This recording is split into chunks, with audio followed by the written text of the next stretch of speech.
Olá, queridos amigos do Centro Espírita Templo do Silêncio. Jesus nos abençoe e nos conceda paz, entendimento, em especial neste momento que estamos sendo solicitados pela vida para vencermos ou compreendermos essa pandemia, que já são muitos meses, e que solicita de nós um novo posicionamento perante a vida, uma nova compreensão da vida. Então, que as boas intuições nos cheguem, que os bons espíritos estejam sempre conosco. Queria agradecer mais uma vez pelo convite e para hoje abordar um tema proposto pela casa, que é indissolubilidade do casamento, que está muito relacionado, e aí no Evangelho segundo o Espiritismo, está no capítulo 22, não separeis o que Deus juntou. Então nós vamos fazer uma breve abordagem desse tema. É um tema muito amplo, vamos ver o que é que nós conseguimos aqui auxiliar na reflexão sobre esse tema. Então, como todos podem não conhecer, alguns não podem conhecer essa passagem, eu vou ler aquilo que está no Evangelho de Mateus, e Kardec reproduz aqui integralmente, no capítulo 22, do Evangelho segundo o Espiritismo. Ele diz assim, Mateus capítulo 19, versículo 3 a 9. Também os fariseus vieram ter com ele para o tentarem e lhe disseram, será permitido a um homem despedir sua mulher por qualquer motivo? Olha a pergunta. Ele respondeu, não lestes que aquele que criou o homem desde o princípio os criou macho e fêmea, e disse, por esta razão o homem deixará seu pai e sua mãe e se ligará à sua mulher, e não farão os dois senão uma só carne? A resposta é de Jesus, que foi perguntada a ele. Assim já não serão duas, mas uma só carne. Não separe, pois, o homem o que Deus juntou. Bom, aí vem a seguinte pergunta para Jesus, dos fariseus, como sempre. Por que então, retrucaram eles, ordenava Moisés que o marido desse à sua mulher um escrito de separação e a despedisse, ou seja, um divórcio, separasse dela. Jesus respondeu, foi por causa da dureza do vosso coração que Moisés permitiu despedir-seis vossas mulheres, mas no começo não foi assim. Por isso eu vos declaro que aquele que despede sua mulher, a não ser em caso de adultério, e desposa outra, comete adultério. E aquele que desposa a mulher que outro despediu, também comete adultério. E aí, amigos? Temos aí um material para muita reflexão mesmo. É claro que hoje nós não vamos abordar tudo, mas é uma breve reflexão que nós vamos fazer sobre isso. A primeira delas está em que, olha como Jesus se refere, nós vamos tentar sintetizar essa fala. O homem pode, não separeis o que Deus juntou. Pronto, vamos começar por aí. Não separeis o que Deus juntou. Não lestes que Deus criou o homem macho e fêmea para que eles se ligassem e se tornassem uma só carne? Essa é uma observação que Kardec faz aqui no comentário dele, neste capítulo 22, para dizer exatamente o seguinte, que existem duas leis aí,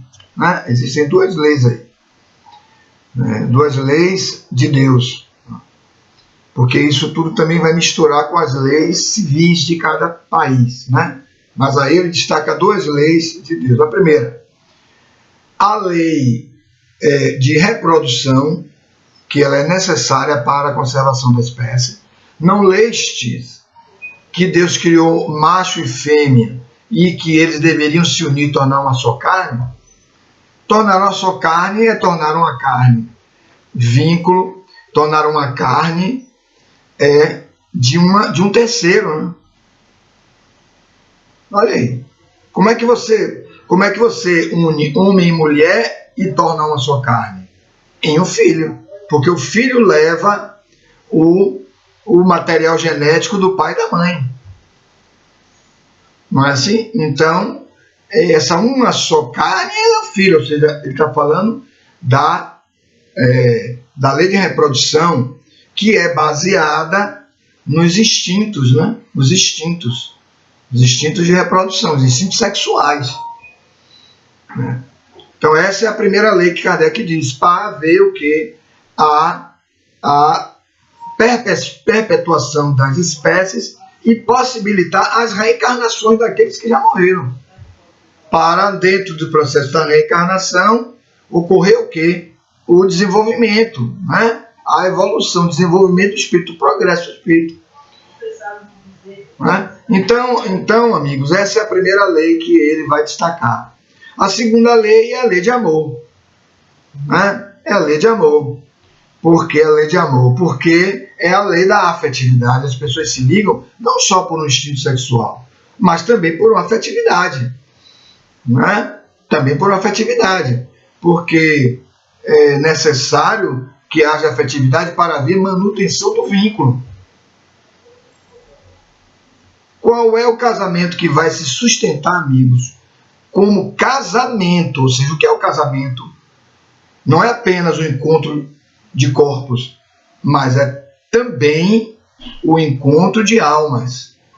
Onde as almas se encontram com as suas emocionalidades, com as suas afetividades.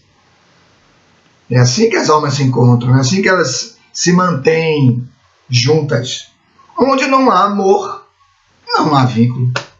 Não vai se conservar. Vai haver até um interesse sexual, uma vivência sexual, uma experiência sexual, mas depois isso vai ser rompido. Né? O homem vai começar a procurar outros vínculos, a mulher também vai começar a procurar outros vínculos, porque é uma necessidade de amar e de ser amado. Então virão os divórcios, virão separações. Levam tempo, às vezes, para decidirem sobre isso, mas depois terminam decidindo e terminam se afastando. Normalmente um culpando o outro, aquelas coisas todas que se faz. Então, é nesse sentido que ele vai anunciar essas duas leis. Mas é óbvio que quando ele diz não separeis o que Deus juntou, ele está querendo dizer não que Deus juntou pelo casamento aqui anunciado por um sacerdote. Que os sacerdotes, de um modo geral, nas religiões, se arvoram a essa condição de serem representantes de Deus na Terra. Mas não é isso. O Espiritismo vem para explicar exatamente isso. O que Deus junta, ele junta no mundo espiritual.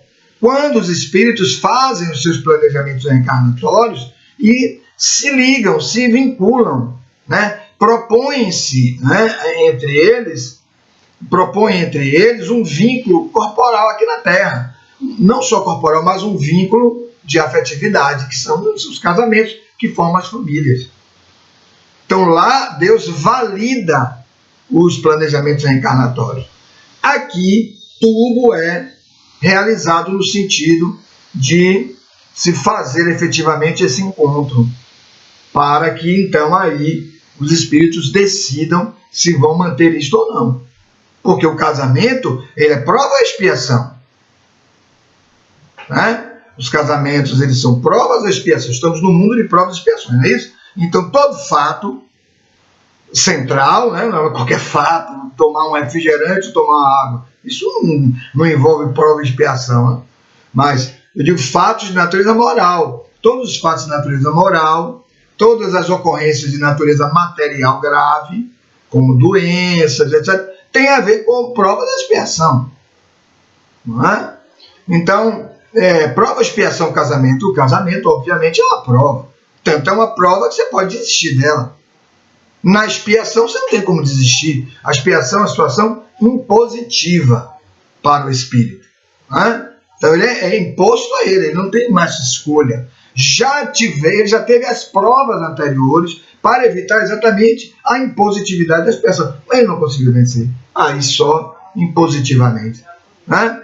Então, amigos, é nesse sentido que quando os casamentos, e aí o Espiritismo vai apresentar 5 tipos de casamento.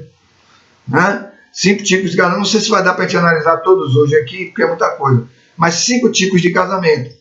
Então, os casamentos acidentais. Quais são os acidentais? São aqueles casamentos onde os espíritos envolvidos, as pessoas envolvidas nesse casamento, elas se vinculam não por um planejamento espiritual anterior.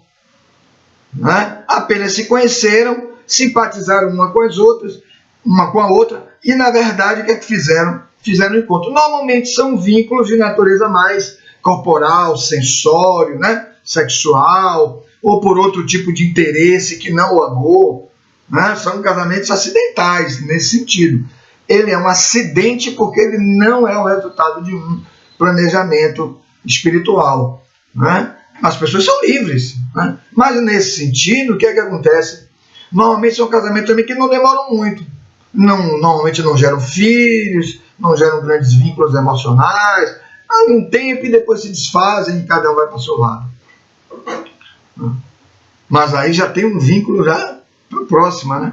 Então é nesse sentido que nós temos esse primeiro tipo de casamento. Então os casamentos acidentais. Existem também os casamentos sacrificiais. Quais são os sacrificiais? São aqueles casamentos onde os espíritos fizeram um planejamento no mundo espiritual, fizeram esse compromisso e reencarnaram e se encontraram. Então você percebe que entre o casal existe um desnível evolutivo. Tanto que o nome do casamento é sacrificial. É um sacrifício que o outro faz em favor do outro menos evoluído. Então nós vamos encontrar pessoas que são casadas, vinculadas, mas são pessoas muito diferentes. Um é bem moralmente mais avançado, né? O outro é moralmente mais atrasado. Então você diz assim, meu Deus do céu, que pessoa violenta, agressiva, né? E o outro é uma pessoa mais tolerante, uma pessoa mais compreensiva, uma pessoa mais amena, né? Uma pessoa que está sempre ali auxiliando aquele que é mais agressivo a ele compreender a vida, ele entender a vida, porque ela já realizou esse processo. Isso pode ser a mulher mais compreensiva, ou pode ser também o homem mais compreensivo, né? Porque temos mulheres que também são muito duras, muito violentas, né? E o homem já é mais tolerante, mais compreensivo, né? Mais silencioso, está ali para dar os suportes e tal, porque ele tem uma vivência espiritual maior, tem uma experimentação espiritual maior. Então está ali para dar o apoio e faz aquilo realmente por amor àquele espírito. Depois ambos vão deixar o corpo, né, pelo fenômeno da morte, vão se reencontrar no mundo espiritual e vão poder avaliar esses vínculos. Né? Se o outro aprendeu, e normalmente aprende alguma coisa, vai agradecer em espírito àquele outro espírito que o suportou com todas as suas dificuldades. Mas não é tão simples assim, né? Quem está de fora, às vezes, não compreende esses vínculos. Mas são vínculos que, se forem vínculos reais, ou seja, mantidos, sustentados pelo amor, são sacrificiais. Outros são mantidos pela dependência econômica, financeira, né? E outros até por imposição de medo. Há pessoas que vivem casadas contra 20 anos por medo até de morrer, se separar. Não são esses casos que nós estamos nos referindo. Nós estamos nos referindo aos casos onde há uma manutenção espontânea do vínculo, porque o outro se comprometeu, uma alma generosa que se comprometeu a, naquela encarnação, passar, né, e suportar de um modo educativo para o outro. Ensina a viver o amor, porque o amor normalmente ele é muito teorizado, né? Falamos de amor, mas tudo muito teórico. Na hora de você dar um exemplo daquilo, não dá, é difícil e tal, aí vamos embora. Ao lado desses casamentos sacrificiais e os casamentos acidentais, nós temos os casamentos provacionais, que aí são o quê? É a maioria dos casamentos no nosso nível de evolução, né? Já que nós estamos em um mundo de provas e expiações. Então são os provacionais, ou seja, provacionais são aqueles casamentos onde os espíritos têm dificuldade de outras vidas, né? Há aí um vínculo, uma relação crédito-débito entre ambos. Então eles se candidatam no mundo espiritual a virem reparar isso. A pergunta é, conseguem? Muitas vezes não conseguem. Veja o número de divórcios, de separação que nós temos no mundo. É gigantesco. Porque quando os elementos espirituais, valores, começam a aparecer dentro da relação, o outro não suporta. Porque começa a haver uma espécie de lembrança, né? Uma espécie de... O esquecimento do passado não significa dizer, quando nós reencarnamos, Deus nos dá essa bênção que é o esquecimento do passado, não significa dizer a extinção do passado. O passado existe em nós, no nosso inconsciente. E ele vai aflorando, porque nós vamos começando a lembrar um pouco daquilo e saber que aquela pessoa tem aquele vício, aquele defeito, aquela dificuldade, tem aquela animosidade entre vocês. E se não houver o silêncio proporcionado pelo amor, não consegue. Não se consegue. Não se consegue e termina aqui, ou vive-se uma vida muito ruim, né, com muitas dificuldades, mas sem um vínculo real de amor, ou se separa. Né? Então, os casamentos provacionais são os casamentos onde há mais ou menos um nível moral igual entre os espíritos, há dificuldades entre eles de outras vidas, mas há uma proposta de reconciliação e de crescimento. Ao lado desses casamentos, temos os casamentos afins. Aí nós já estamos falando de espíritos que têm um padrão moral mais elevado. Notem bem que nós estamos falando de uma progressão dentro desses vínculos do casamento, né, da sua indissolubilidade, né, e também da possibilidade deles serem dissolvidos, de acordo com o que? Sempre com o que? Padrão moral. Sempre é o padrão moral que vai determinar esses grandes cometimentos elevados do espírito, quando ele está encarnado ou desencarnado. Esse é o padrão moral. Então, observe que nos casamentos afins, o próprio nome já está dizendo, afins, espíritos que decidiram no mundo espiritual se reunirem para vivenciar uma experiência familiar muito boa, muito agradável. Na maioria dos casos, se amam, se estimam, constituem uma prole toda baseada no amor, são espíritos que vêm também para somar esse processo. Outros espíritos, às vezes que vivenciam dificuldades muito grandes na sua evolução, vêm como filhos para aprenderem a amar e para aprenderem a constituir vínculos de amor nos seus casamentos. Olha aí que coisa interessante. É o aprendizado do amor dentro do lar, dentro da casa. Quem é a pessoa que vai para a sociedade? É aquele que recebeu a educação, recebeu a experiência, a vivência, a formação do caráter, a formação dos seus valores dentro da sua família. Nós vamos atuar na sociedade com os valores que nós construímos dentro da família. Uma família onde houve brigas, desarmonias, ofensas, agressões entre pai e mãe, dificilmente esses filhos não vão à sociedade também briguentos, pessoas difíceis, pessoas que têm muitas dificuldades em constituir vínculos de casamento, relações afetivas. Muito complicado isso. Muito complicado. Não é porque é o que viram. Mas aqueles que viram o amor entre os pais, o cuidado, a atenção, o zelo, assim, tem um emocional muito bem estruturado, tem um emocional bem constituído, porque vivenciaram processos educacionais elevados, processos educacionais marcados pelo amor. Esses são os casamentos afins. Né? E esses casais afins, com essa característica elevada, moralmente elevada, eles vão além, eles passam a ser modelo de casal para outros casais, ajudam, auxiliam no processo de de estabilização de outros casais, que passam a ver, que passam a aprender. Às vezes eles são até consultados.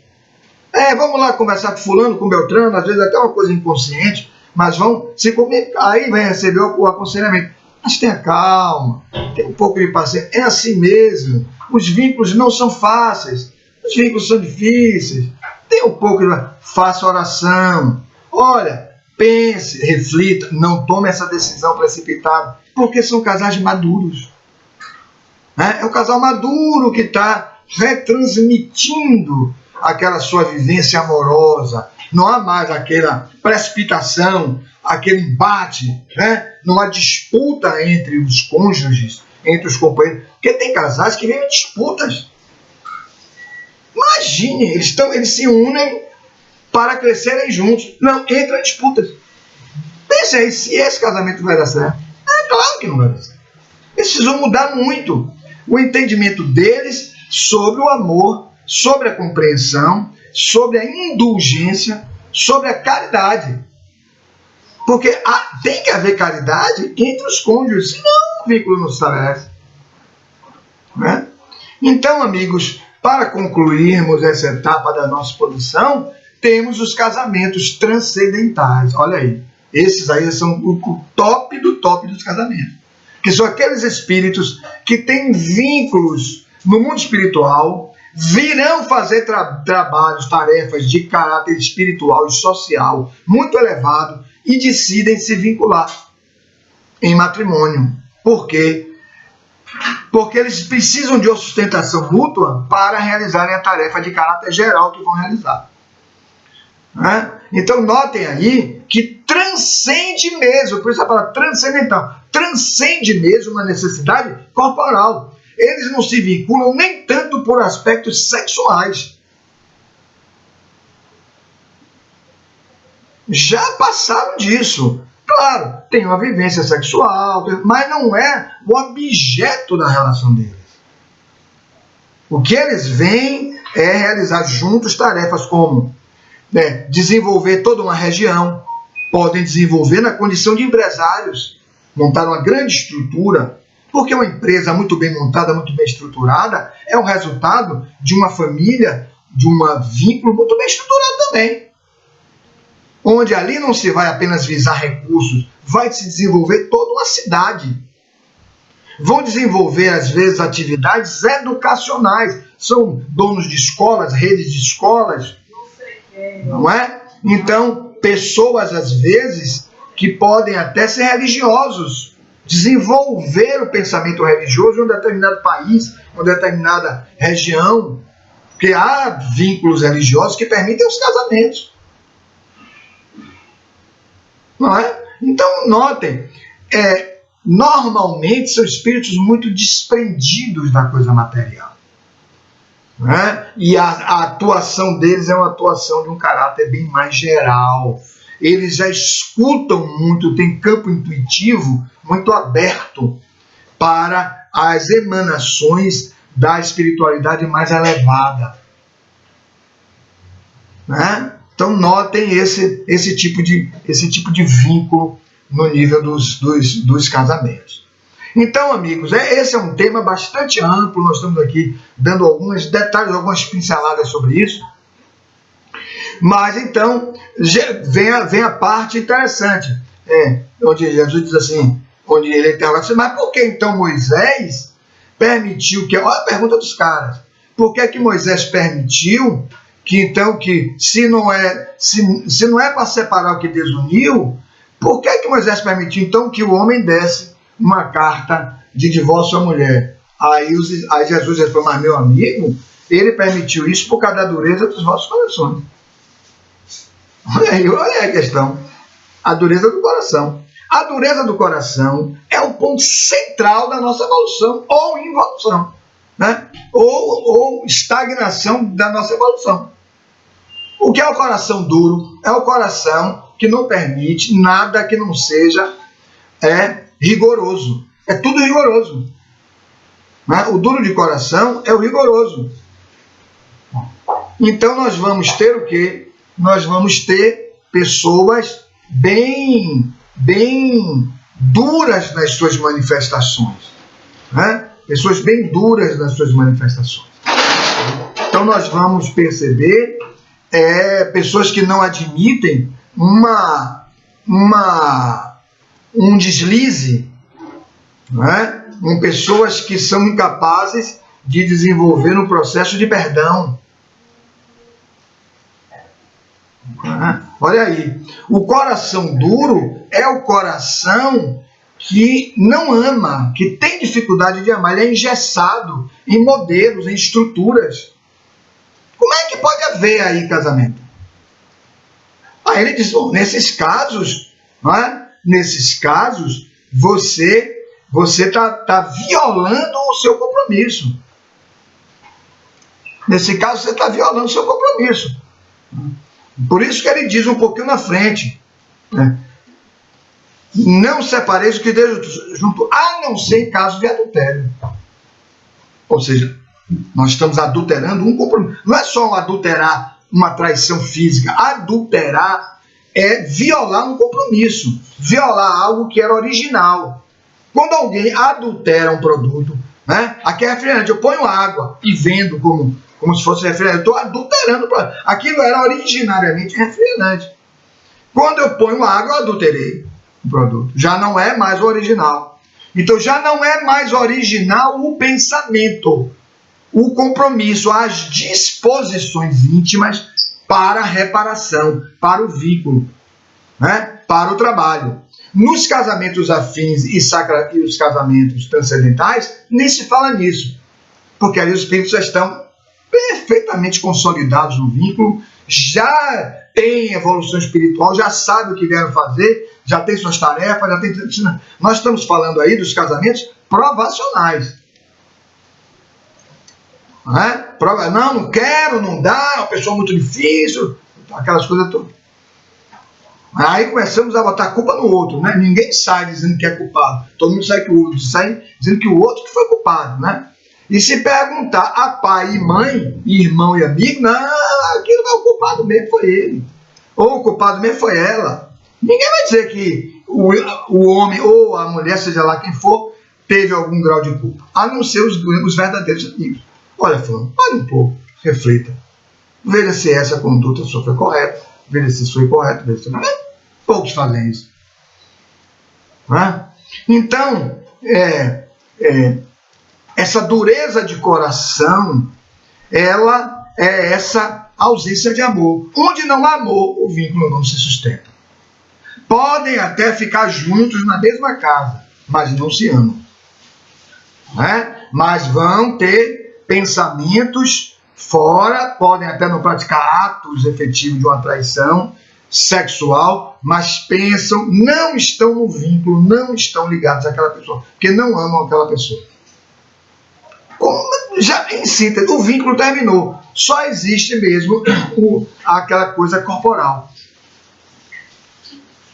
Tanto que Kardec vai dizer, o divórcio é exatamente a formalização, tornar formal, tornar jurídico, aquilo que de fato já não existe mais.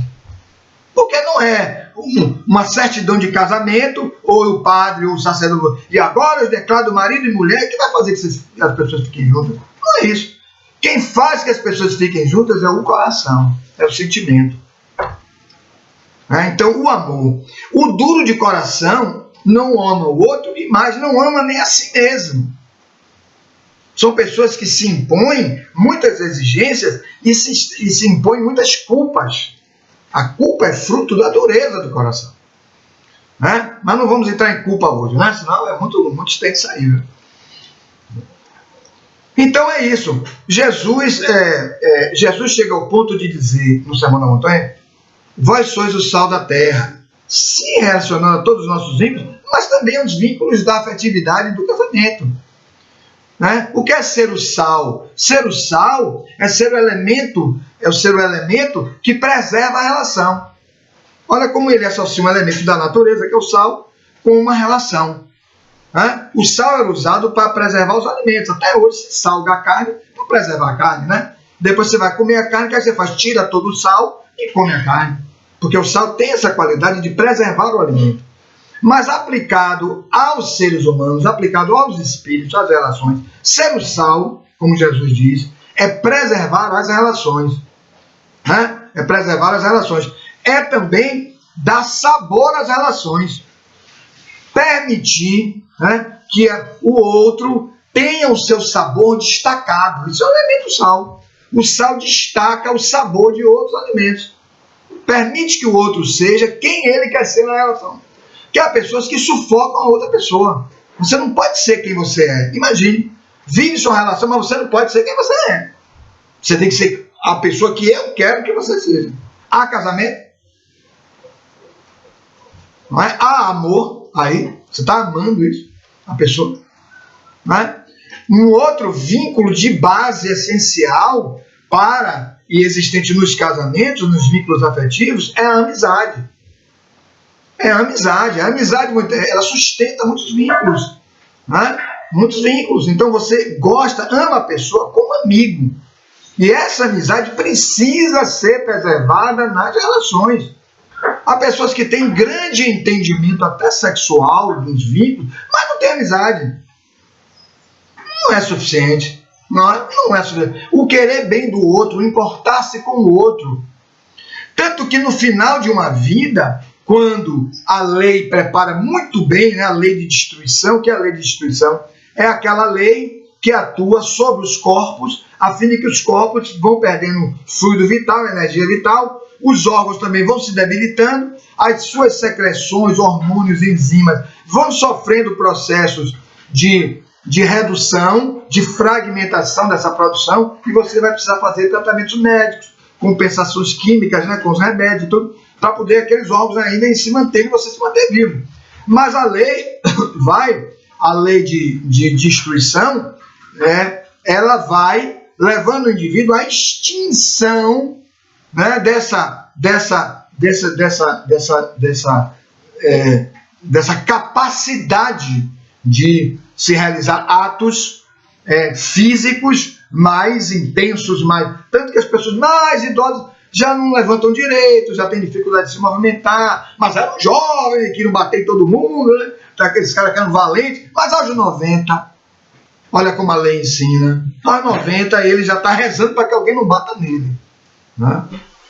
Mas ele queria bater em todo mundo, porque olha como a reencarnação, ou seja, o vínculo a um corpo físico, e esse corpo serve para todo um processo de amadurecimento do espírito, que ele vai passar por todas as fases, até essa, onde ele vai pedir para não apanhar. Mas aos 20 ele queria bater em todo mundo, e batia em todo mundo. Olha como a lei ensina. Então isso se dá também do ponto de vista sexual. Os hormônios vão reduzindo, as pessoas que vão fazendo as compensações, etc., para manter aquele padrão, mas na verdade o que vai ficar na relação é a amizade, é a afetividade, é o companheirismo, é o querer bem ao outro profundo, por tudo que vocês passaram juntos, vivenciaram juntos e construíram juntos. Até os bens construídos vão ficar, porque nós vamos embora. Então as reflexões no final de uma vida são muito importantes. Valeu a pena ter feito isso? Muitos não querem nem fazer, né? Porque às vezes destruíram outras pessoas para chegarem àquele ponto de segurança que elas acham que é o ponto de segurança. Não é? Depois vão constatar que não precisavam de tudo aquilo. E que, inclusive, vão deixar tudo aquilo. Porque à medida que nós nos aproximamos da morte, é à medida que o inconsciente vai também trazendo essa etapa do planejamento reencarnatório. Porque o planejamento reencarnatório, amigos, está no inconsciente do espírito. À medida que a vida vai acontecendo, né, o planejamento vai aparecendo. Isso é tarefa minha, eu tenho que fazer isso. Isso é para eu fazer, isso é responsabilidade minha. Eu sinto que esse vínculo é meu. Quando chegar próximo da morte, está chegando próximo da morte. O espírito está sabendo. Para ele tomar outras decisões que ele retardou de tomar. Ele tem que tomar. É o perdão a alguém, é o entendimento com alguém. Né? Então, amigos, quando nós pensamos em todas essas situações, né, nós entendemos e compreendemos, e aí Joana de Ângeles vai fazer em 2 obras observações muito interessantes. Uma obra muito antiga chamada Após a Tempestade, ela vai tratar do desquite. Na época eles falavam de desquite ainda, né? Não existia divórcio no Brasil. O divórcio só vem em 1977. Então era o desquite. Então ela vai falar que, ela dizia assim, não seja você, ela diz, mantente no posto. Me lembrei. Mantente no posto, não seja você aquele que vai dar o primeiro passo. Olha aí que ela fala, né? E aí, numa outra obra, Jesus e o Evangelho à Luz da Psicologia Profunda, ela já vai falar do divórcio, que é uma obra bem mais recente, ela vai falar do divórcio. E ela diz, ainda bem que surgiu o divórcio para dissolver as uniões infelizes. Mudou? A verdade mudou? Não, a verdade não mudou. O que aconteceu é o seguinte, ela não disse não divorcie, não separe. Ela disse, mantente no posto. Significa dizer, não seja você aquele que vai dar o primeiro passo, ou seja, não seja você aquele que vai pretender violar o vínculo. Que vínculo do casamento? Não, o vínculo que foi ajustado no mundo espiritual. E qual foi o vínculo ajustado no mundo espiritual? O vínculo às disposições íntimas para a reconciliação. É isso que ela quer dizer. Porque, amigos, a reconciliação ela é o ponto central desses vínculos. Para, inclusive, aí os desdobramentos, trabalharem juntos, produzirem juntos, trazerem os filhos, amá-los, vivenciá-los, né? Atuar na comunidade onde você vive. Tudo isso fruto de um casamento muito bem elaborado, muito bem vivenciado. Porque as leis espirituais criam todas as condições para isso. Então é nesse sentido, né? É nesse sentido. Então, quando se pensa assim, em muitas situações, apesar da separação, apesar do outro constituir outra família, dela constituir outra família, o casal constituir já ser outro, né? Mas existe a manutenção no coração. Ou seja, eu estou aberto ainda à conciliação. Você, então, vence no seu compromisso. Ele não quer saber, ou ela não quer saber. Ela não venceu no seu compromisso. Não venceu, não conseguiu. Manteve o ódio, a raiva, o ressentimento, não conseguiu. Aí Joana disse, não, mantente no posto, que o posto da reconciliação. Não precisa estar exatamente juntos, fisicamente juntos. Ao contrário, muitos casais às vezes se tornam amigos, não vão ter mais um vínculo marido e mulher, mas às vezes só se tornam amigos depois que separam, quando passam a reconhecer esse vínculo. Mas aí já tem outros desdobramentos, outras famílias, outros filhos, mas podem ainda ganhar o vínculo, podem ganhar a encarnação, sob o aspecto da família, se tornarem amigos e se amarem. Olha aí, amigos. Então não é uma questão de estar exatamente juntos. Isso pode haver um desdobramento onde o amor possa prevalecer e então o compromisso ele é resgatado. Tá certo, amigos? Eu queria deixar essas breves reflexões sobre esse tema que é muito amplo.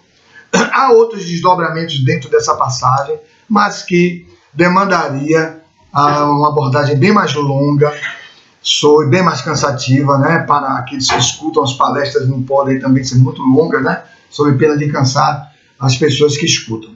Então, paz para todos, bom falar para os queridos amigos do Grupo Espírita Templo do Silêncio. Eu desejo a vocês muita paz, boas reflexões, bons estudos. Jesus nos abençoe.